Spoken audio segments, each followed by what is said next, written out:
Hey, I'm Marshall Young, and I'm going to make a series of videos for you about playing the djembe, how to pick the djembe you want, the pros and cons of having an authentic djembe or a manufactured djembe, a little bit about different styles of play that I haven't seen too much on YouTube. And this is the first one, so hello, YouTube. This is my djembe. I've been playing it for, let's see, I got it freshman year of college. About 9 years ago. Wow. Ordered it on eBay. It was kind of a risk to order on eBay because I didn't get to test it out. I didn't get to, hear how it sounds before buying it. So that's risky, buying online. I'd recommend playing one in person before buying it.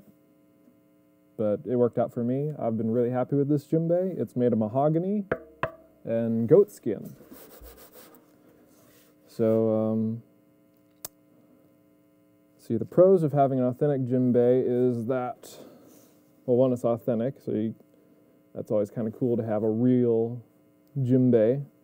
It's a little more, I think, visually stimulating with the hand carving and the rope tuning. The downside is, other than jamming some sticks in here to tighten it like tabla players do to tune their tabla, there's really not a whole lot you can do to tune this. And if the drum head were to break or something would puncture it, I'm kind of out of luck. So that's part of the risk of having an authentic one. I don't have a goat that I can slay to replace my drum head. So that's something I've never learned how to do. So I'd be kind of out of luck with this. Whereas if you had a manufactured djembe, you can just go buy a new drum head, get your drum key, put it on, you're good to go. Another advantage and disadvantage kind of is that the tension isn't equal all the way around the head. The way that's advantageous is that I can get more of a variety of sounds. The disadvantage is that it doesn't play consistently.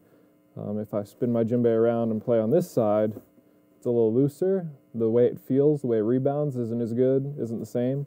I'm fortunate enough that I have this big dark brown stripe on here for some reason. And I always know to keep that towards me, and this part of the head is the part I play on most. That's the tension I'm more comfortable with and the tones I prefer. So another advantage of having the goat skin is that there's little hairs that didn't quite get shaved the whole way.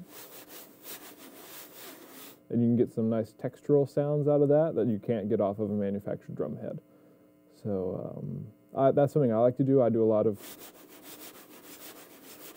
kind of scratches, and on a manufactured head, like I said, you can't really do that too much because they're very, very smooth. They sound great. Another disadvantage to the authentic head is that it changes a lot with humidity. Even today, it's not playing quite like I prefer it to, but there's not a whole lot I can do about it since it's been getting colder outside and the humidity keeps on changing. That's having an effect on this drum head.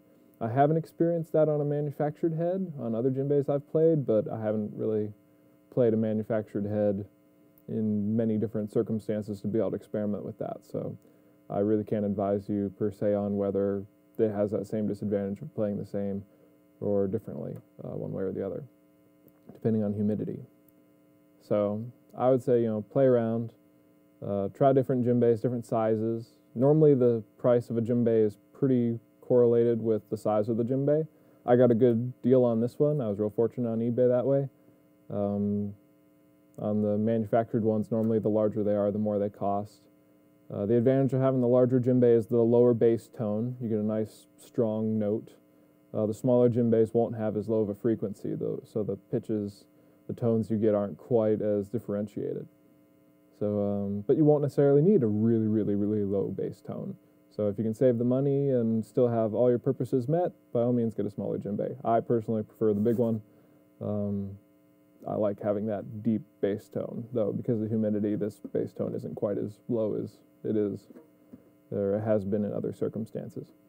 So there's the pros and cons of authentic or manufactured djembe, and next video I'll have something else for you.